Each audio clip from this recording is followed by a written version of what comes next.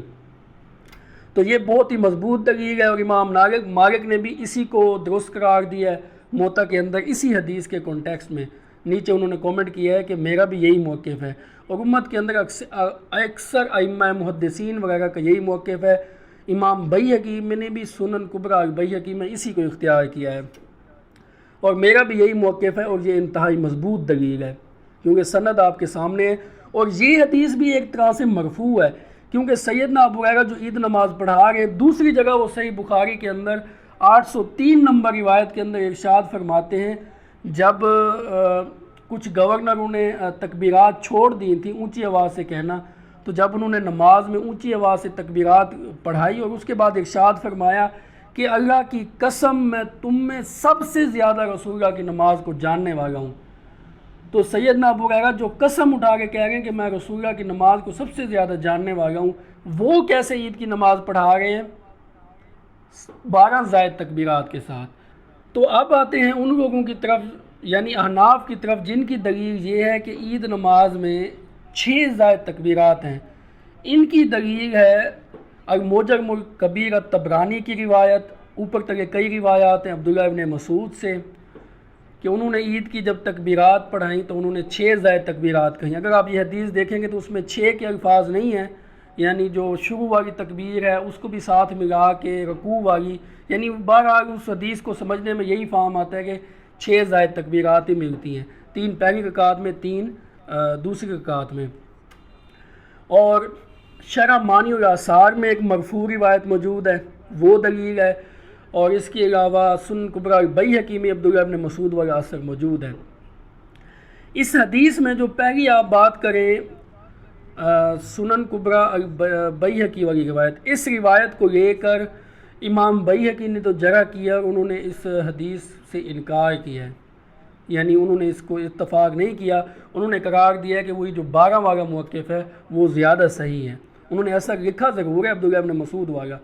اس کے علاوہ معجم الکبیر میں بھی روایت موجود ہے، اس کے اوپر بھی ہمارے جو سلفی محدثین ہیں دور حاضر میں بھی وہ جرح کرتے ہیں، اور جو شرح مانی الاثار کی مرفوع روایت ہے اس کے اندر صحابی کا نام تو نہیں پتہ، البتہ راوی یہ کہتے ہیں کہ ایک صحابی رسول نے بیان کیا، یعنی صحابی رسول کا نام بھی نہیں ہے۔ تو لیکن امام طحاوی رحمہ اللہ نے اس کو صحیح قرار دیا ہے اور اس کو اختیار بھی کیا ہے، اور باقی بھی کئی آپ کو پتہ ہے احناف کے بڑے بڑے علماء نے اسی کو اختیار کیا ہے۔ اس حوالے سے جو سند کی ٹیکنیکل بحث ہے، اگر آپ اس میں انٹرسٹڈ ہیں تو اس کے حوالے سے میں 2 ویڈیوز لنک ڈسکرپشن میں دے رہا ہوں، جس میں ایک احناف کی طرف سے جرح کی گئی ہے اپنی حدیث کی حق میں کہ وہ بالکل اس کی سند صحیح ہے، وہ آپ دیکھ لیں، اور دوسری ہمارے اہل الحدیث عالم کی طرف سے جرح کی گئی ہے۔ لیکن ان دونوں میں آپ دیکھیں گے عجیب بات کہ جو ہمارے حنفی عالم ہیں وہ کہہ رہے ہیں سلفیوں کے پاس، اہل الحدیث کے پاس دلیل ہی نہیں ہے سرے سے، اور وہ جو میں نے حدیث پیش کی اتنی مضبوط اس کا ذکر تک نہیں کرتے۔ اور جو ہمارے اہل حدیث عالم ہیں وہ کیا کرتے ہیں، وہ یہ کام کرتے ہیں کہ باقی روایات کی جگہ تو کرتے رہتے ہیں، لیکن جو احناف کے نزدیک مضبوط روایت ہے وغیرہ یا تو ان کے علم میں نہیں تھی، اس کی سند پر وہ بحث نہیں کرتے۔ یعنی المصنف ابن شیبہ میں بھی روایت موجود ہے، وہ کمزور روایت پر بحث کرتے ہیں۔ اس حوالے سے میں اپنا موقف اگر آپ کو دوں نا، وہ بہت ہی سمپل ہے۔ جو ہمارے پاس الموطا امام مالک کی روایت ہے یہ اتنی مضبوط ہے، اس پر تو جرح تو دور کی بات، جرح کرنے کی کوئی جرات ہی نہیں کر سکتا۔ یہ بالاتفاق صحیح روایات ہیں جو 12 زائد تکبیرات والی ہیں۔ باقی جو احناف والی روایات ہیں ان میں جرح موجود ہے۔ تو میرا ذاتی موقف یہ ہے کہ جب بہت ائمہ نے 12 تکبیرات کے موقف کو اڈاپٹ کیا اور اس کی جو روایات ہیں وہ انتہائی مضبوط سندوں سے ہے اور ائمہ محدثین میں اکثریت کا عمل بھی اس پر ہے، تو ہمیں 12 والی روایات کو ترجیح دینی چاہیے اور اسی طریقے کو اڈاپٹ کرنا چاہیے۔ ہاں البتہ ان کے دلائل اپنی طرف سے، اس کے لیے اگر آپ انٹرسٹڈ ہیں تو ویڈیو دیکھ لیں، ٹھیک ہے، میں اس کا لنک دے رہا ہوں، وہ بحث بہت لمبی ہو جائے گی اگر میں اس میں پڑ گیا۔ لیکن یہاں پہ میں اپنا اوپینین یہ دے دوں کہ آپ جس کے پیچھے بھی عید نماز پڑھیں گے بالکل ٹھیک ہوگی، کیونکہ یہ جو زائد تکبیرات ہیں یہ نہ تو واجب ہیں نہ فرض ہیں،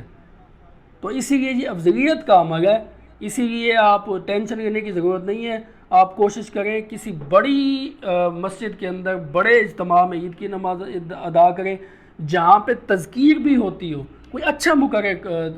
وہ کام کر رہا ہو۔ یہ سنت بھی یہی ہے، کیونکہ عید کا جو خطبہ ہوتا ہے ان کا ایک تو گیدرنگ ہوتی ہے مسلمانوں کی انٹرنیشنل سال بعد، اور اس کا اصل مقصد یہ ہوتا ہے تذکیر ہوتی ہے،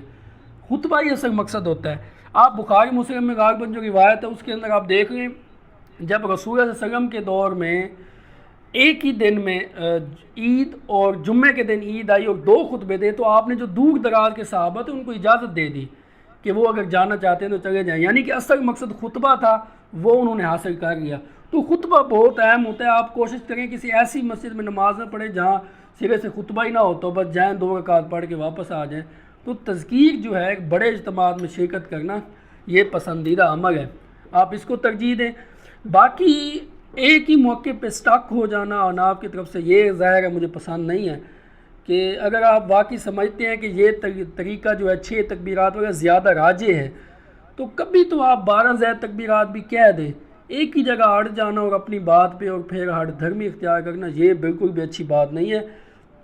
کیونکہ مسئلہ میں اسی لیے احناف کو گلہ کر رہا ہوں کیونکہ جو ہمارے دوسرے سلفی حضرات ہیں وہ ان روایات کو صحیح نہیں سمجھتے،